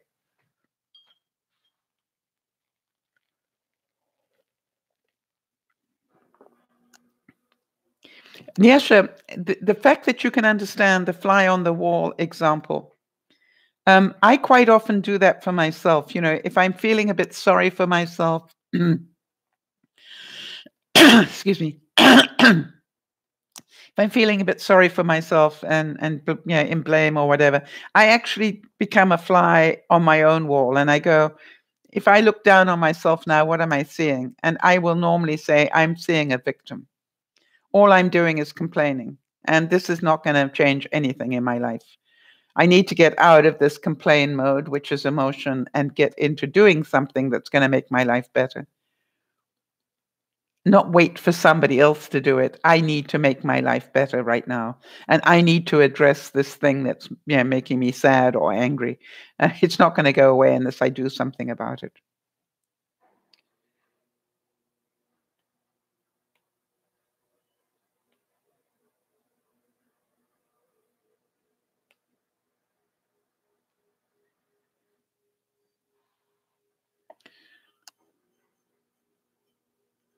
All right, so Niash is saying, well, I somehow understand it now better, or rather, I am now understanding what and how to go through life. Literally, I used to be clueless about everything. I just saw things how they are. Yeah, you know something, Niasha? Well done. And everybody in this room has had that moment as well. And so, it is our pleasure to be able to help you. That's what I said to you, that if you want to change your life, keep coming back and listening to the broadcast, because little bit by little bit, I truly believe that we will give you some of the little things that you need to make your life better and happier, and to stop blaming everybody for being who they are. They just are who they are. Our job is to make ourselves happy with those people in our lives. We can't make them change. They're not going to change. They are who they are. So well done. I'm very proud of you.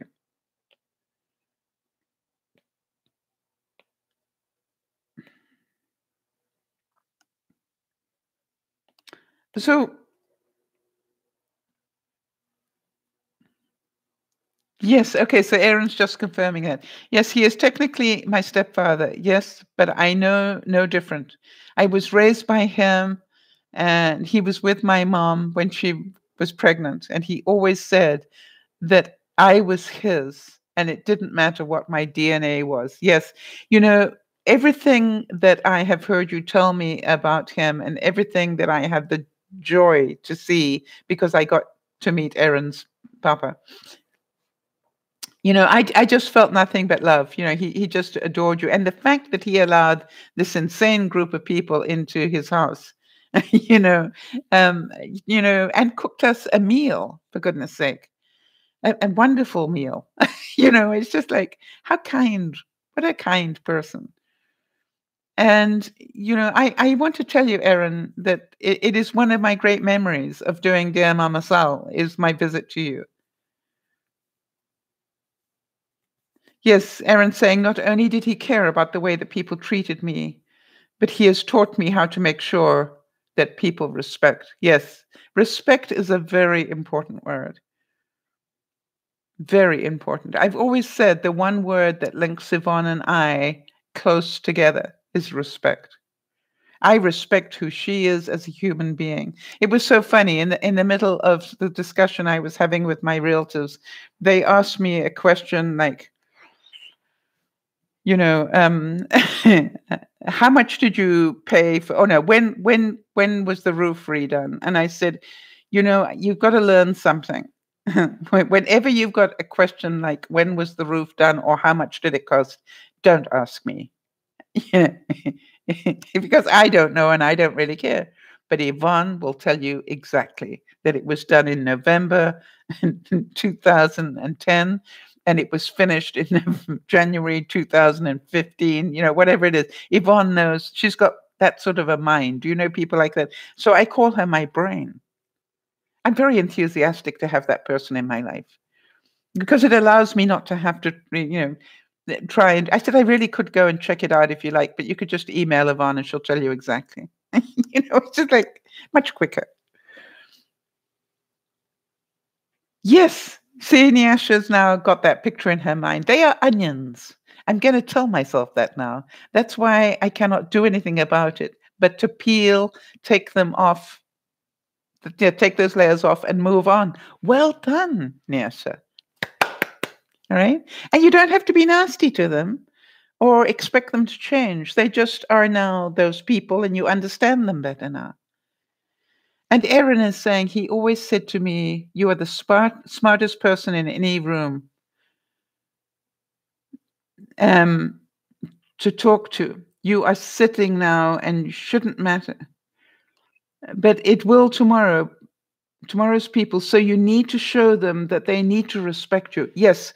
You know something, Aaron, one of the things that it is really funny, isn't it? Because when I came to meet you, I tried to think, what could I do? You know, you know me pretty well, Aaron, and I remember thinking to myself, what one thing could I do to let Erin know that I totally respect her and the limitations that she has and the attitude that she has. And I think, you know, my decision was I'm going to lie down on the bed next to her. I'm not going to talk down to her. I'm going to be at eye contact with her so that she knows I care at that level. And I know from having talked to you that you felt that. But it was like, you know, I really wanted, and I asked you some pretty awkward questions, Erin, because, you know, I genuinely did want to know. I want to know, how do you turn over? Because it looks so difficult. I wanted to know, how often do you have to turn over? Because I'm aware of things like bed sores and things like that. All right, so Nyasha is saying, and the main thing for me now is to learn how to get them off. Yes, how to push aside those layers of that onion and just, you know, what's beneath there is who you are. And that keep finding, and you're going to find, Nyasha, that there are all sorts of layers of yourself that you're going to come across. And some of them you're not going to like very much, quite honestly. You know, the one that gets up, that part of you that gets really upset, you're going to keep meeting that one as you do this. And that's okay. It's just that as you keep going through these layers of the onion, you are going to continue to grow. And that is so exciting. I am very enthusiastic to see that happen. So any questions as we head towards the close of this one?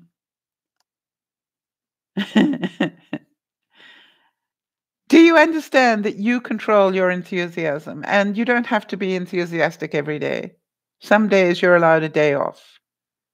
But, you know, when you're enthusiastic, your life does get a lot easier.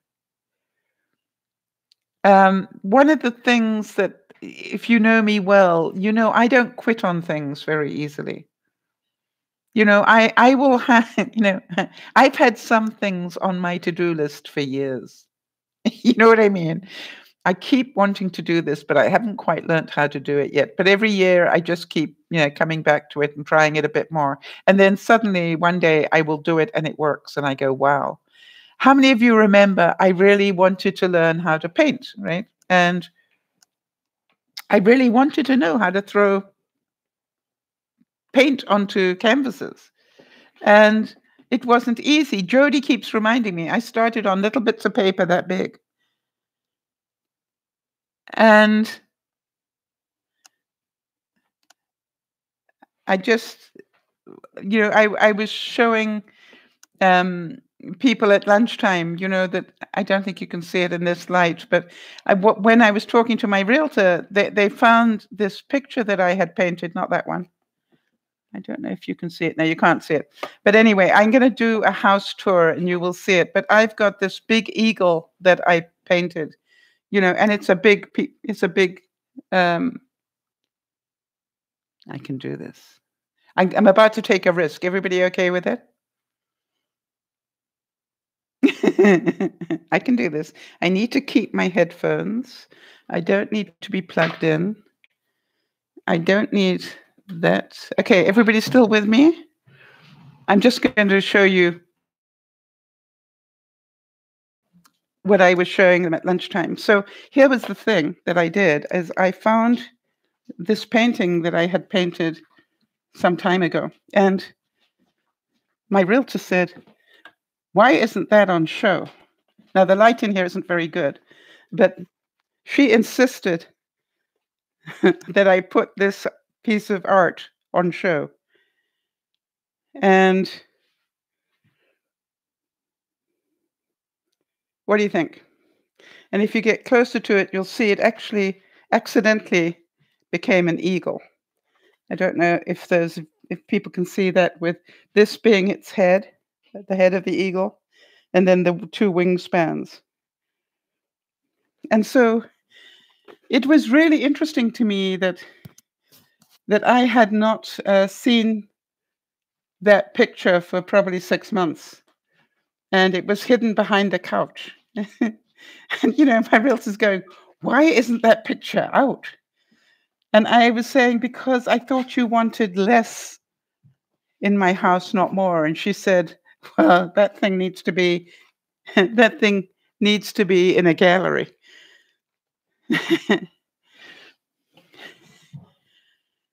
Where had it been living previously? It was behind my couch. What can I say? But the impact that they had from it was so good that I said, maybe I should take it in and have it properly framed. And then you could know what's going to happen when I have it properly framed. The framer is going to say, "By the way, if somebody wants to buy it, how much do you want to sell it for?"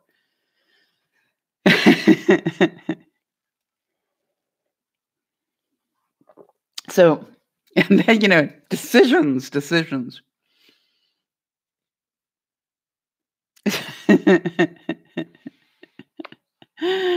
And it really is. It's quite a challenge. I'm thinking about the fact that I actually need to put it up on my website. By the way, for those of you, and I will be doing the house tour, so you'll get to see these again. But for those of you who haven't seen it, I just want to show you one more, because we were discussing this one.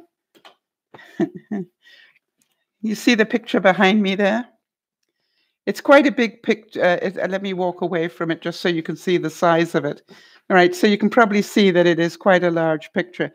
I painted that 30 years ago because I had furniture in those colors, and I couldn't find a picture to go with it.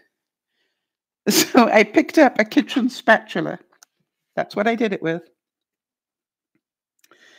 A kitchen spatula. And I probably took me all of half an hour. And then when it was properly dried, I had it framed. The interesting thing is, it's actually cardboard. That painting is on cardboard. It was, I didn't have a canvas or anything. I just had a piece of cardboard. So I went, okay. And it's lasted 30-something years. Isn't that amazing? I think I painted it in 87. Wow. 97, 2007, 2017. Over 30 years, yeah. The piece of cardboard with some paint thrown on it. And by the way, it doesn't have a gloss coat or anything over it. It just is the original acrylic paint. And every now and then I will take a wet cloth and I will just give me cardboard and a spatula and I'll make you a painting. By the way, some of you probably have heard me tell that story. Doug walked in here one day and Doug said, Sal. And I went, "What, honey?" And he said, "Could you do me a quick painting?" And I said, "What?" And he said, "I got a friend of mine getting married and I meant to ask you to paint something for me. So I wondered if you could just rustle up a quick painting." And I said, "Sure. How much time have I got?" And he said, I got a couple of hours. And I said, "Okay, let's go and get a coffee." And I made him tea because he drinks tea. And I grabbed a coffee. And then I said, "Why are we giving him this painting?" "Well, he's getting married." I said, "Okay, fine. Tell me a bit about him and her." And I just had Dougie talk to me. And as he was talking to me, I'm busy painting. And then he said they've moved into a new house. And I said, "Oh, that's important to know as well." And I don't know what made me do it, but I literally went to my garage and grabbed a pot of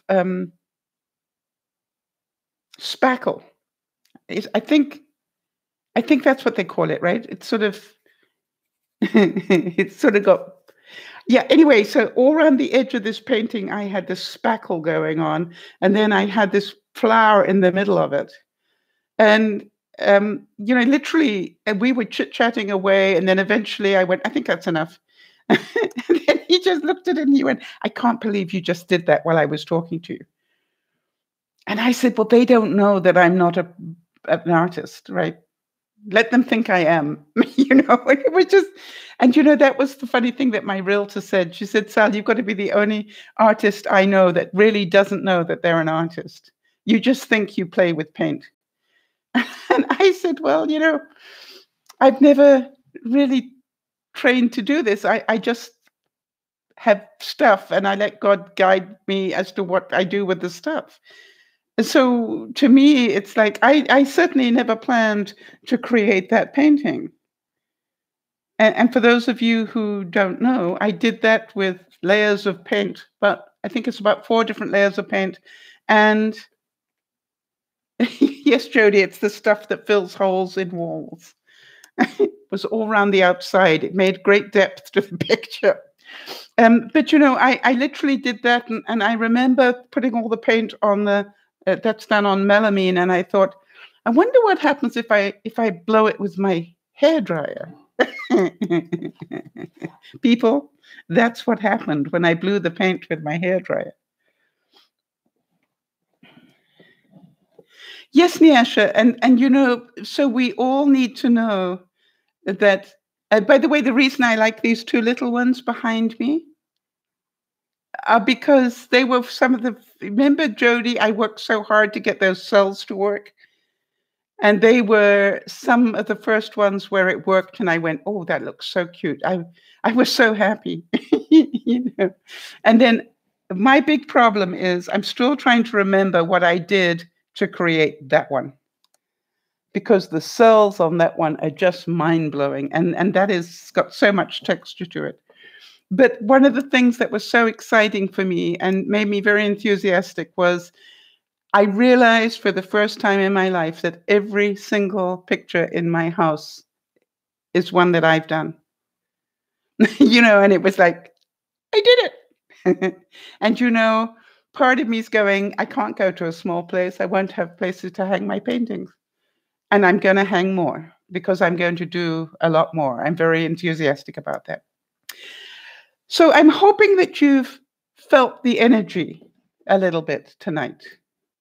All right, because that's what I want you to feel, is that when you have enthusiasm for life, when you have enthusiasm for learning, when you have enthusiasm for anything, for cooking, what happens is that life becomes more exciting. By the way, I don't have to tell you how many times I failed at doing this artwork before I actually got it right. I cannot tell you how many little bits of paper I did before I did the Dirty Great Eagle. By the way, I really didn't see the eagle when I was painting it. I just have to tell you that it wasn't there when I painted it. I don't know how to describe this. And the most incredible thing was that the next day I looked at this painting, because that's what it was, and I turned it over. And when I turned it upside down, I saw the eagle, and I went, oh, wow, look at that. Right. And so to me, this is like, be enthusiastic. So I'm going to take the eagle to a proper art store, where they do framing. And when they ask me, how much do you want to sell it for? I think I will say, I believe that you know what it's worth, probably more than I do. So why don't you frame it and put a price on it and see if anybody buys it? Right. And here's Jody's. I got it, Jody. I got there, right? Jody's now saying, I'm making excuses as to why I'm so bad at watercolor. And you're making paintings with cardboard and a spatula. Face palm. Yes, Jody, you got it now? You really don't want to fail, Jody. That's your problem, right? You are such a perfectionist that you don't want to work on the little squares of paper that I worked on. And by the way, Jody, Hang on.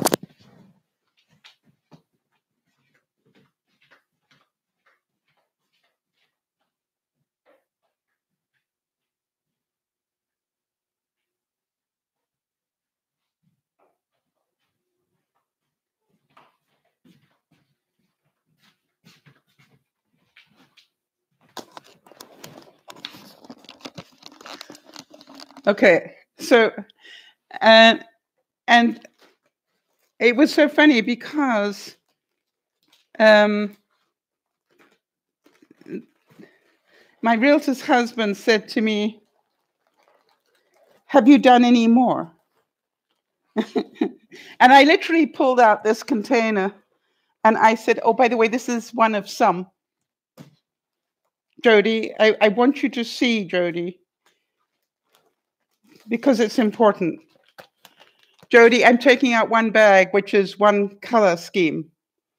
And I want you to remember, Jody, that I did not know what I was doing, and you know that. And now let's have a look and see how I did. Do you remember this one? And is it still beautiful? Or this one, when I didn't know what I was doing? Or this one? Or this one? Jody, you understand these were all failures in my eyes? And how many of you are going, I can see that in a frame? Or maybe this one. Jody, little piece of paper, I kept those too. Even though I didn't like them, I kept them. They are part of my journey to the eagle. And so, Jody, that was just that color scheme.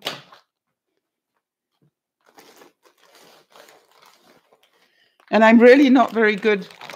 Then I'm really not very good with reds, and I really didn't like any of the red things I did very much. All right, so I didn't like this one. And I didn't like this one. I like it now. I didn't like this one, or this one, or this one, or this one. But you see, I could frame every one of these, and they actually, I've got stacks here, so I'm just literally, do you remember this one, Jody? So the reason I'm doing this, Jody, is how many times was I prepared to not like what I did? All right, these are just red ones. Didn't like that one either. But Jody, they led me to do things like this. And I didn't like that one either, but how many of you going, wow, look at that? I am. And so, Jody, just to inspire you and get your enthusiasm back, let me think, what are Jody's favorite colors? I think these are, or no, these are some of them. All right, Jody. Some more failures, Jody, in my eyes. Another failure. Another failure. Another failure. By the way, these are not done on canvases. These are done on paper. Jody, remember this one?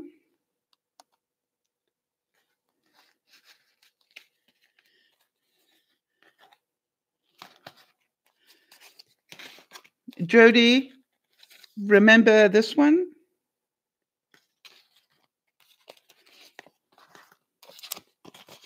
So the point that I'm making, Jody, is, yes, I can see, you know, these ones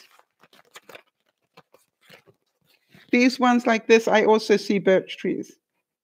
Yep. The first beach scene, remember that? So, you know, I look at this and I go, little bits of paper, Jody.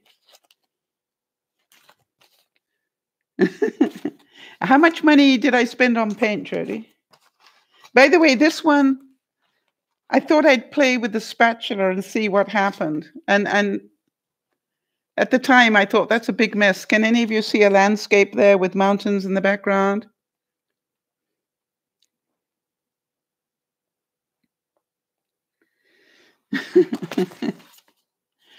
So I really do know that I could put any one of these into a frame in the right environment, and they would be very pretty. So,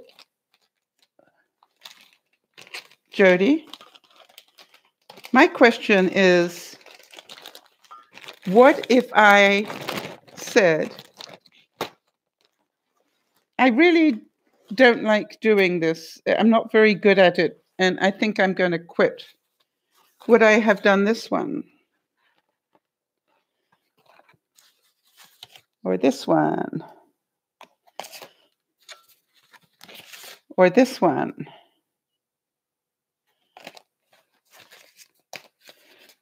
So, you know, I look at it, Jody, and I go, by the way, Jody, you know, this is done on that what do you call it, foam board. By the way, if you turn it over this way, can you see the Grinch here with the eyes?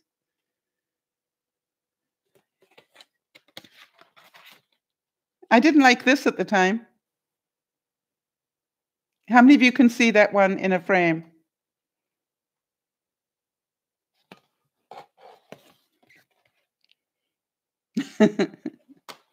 So, Jody, I believe that you're an artist. And I believe it's really important that you play with that, because foam core, thank you very much indeed. You're so picky at times. I really do believe that you are an artist and that you love to draw. And I don't do these. Yes, it's a walk down memory lane for you, because so many of these, you know, I sent you the picture when I did it, right? And I would say to you, this is what it looks like now. I don't know what it will look like when it dries. And so think about it, Jody. I didn't throw them away. I've kept them.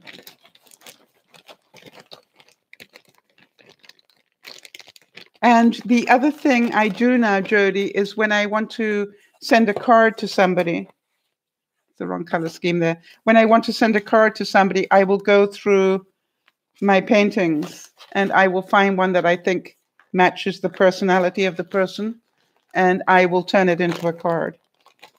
So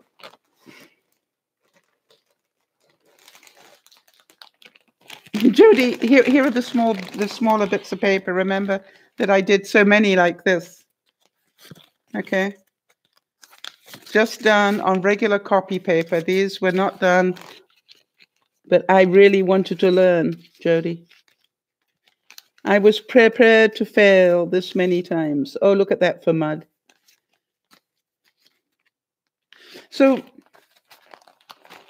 I don't know what it is that you want to do with your life. But, you know, be prepared to not do it perfectly and still enjoy it. That is the point that I'm trying to make, is that I didn't do that eagle by pure accident. I did the eagle because I did enough of the right things and a little bit of luck. And Jody, if you remember, I didn't do this to sell them. I did these for my own mental health. And I'm still looking at some of the original ones, and I truly love. I wish I remember how I did that. Or this. Or this. But you understand. And Jody, this was one of the first bigger ones I did, if you remember. Isn't it still beautiful? So I don't know what you want to do, but I think if anybody was to accuse me of trying to be an artist, I'd have enough to show them that I really worked hard at it. Do you understand what I'm saying?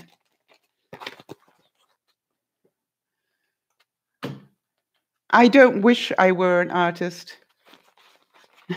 I is one.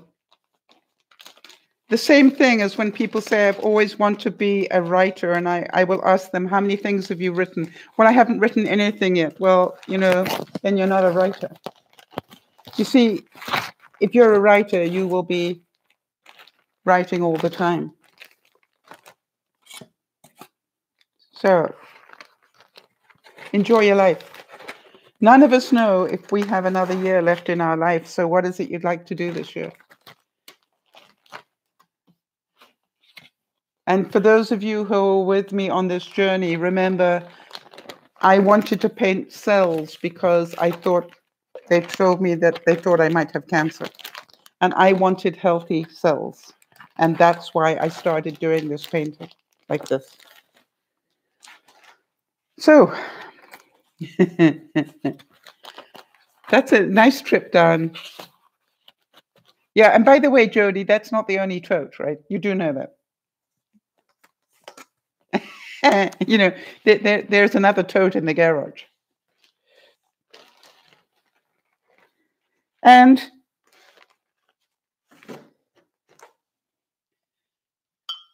it's important, Jody, to remember that this wasn't about perfection.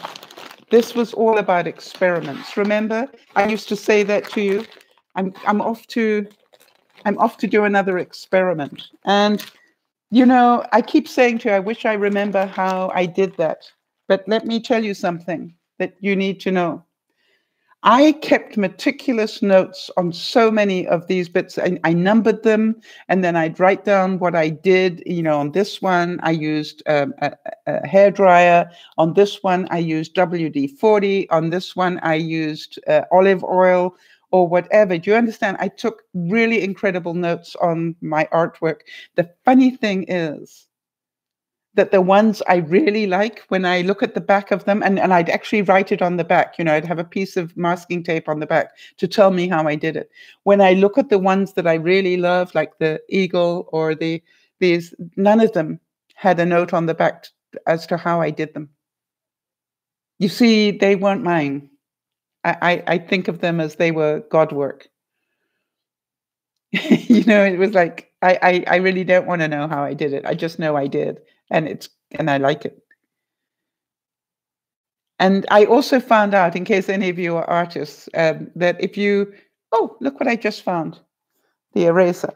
The other thing that I found is that, you know, you can go to the dollar store and buy a picture that has already been printed on, and you can buy that canvas more cheaply than going to the canvas store and buying a proper one.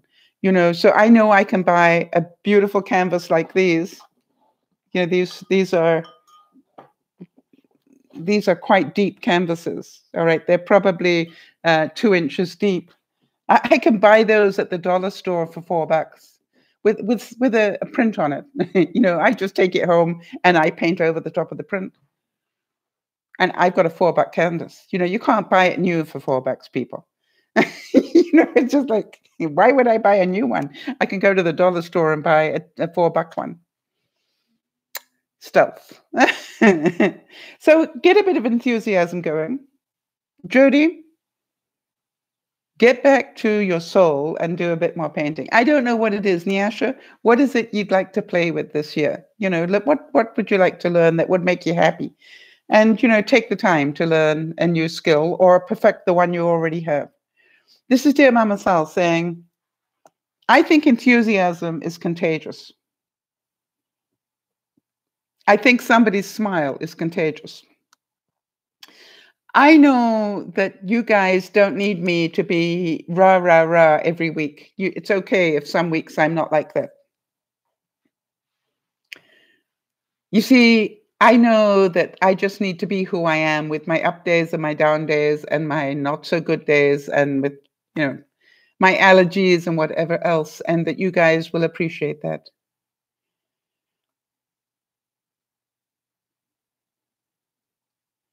Okay, so Niesha's saying, If only my life was different, I would have been doing or trying this very thing out. It looks to be therapeutic.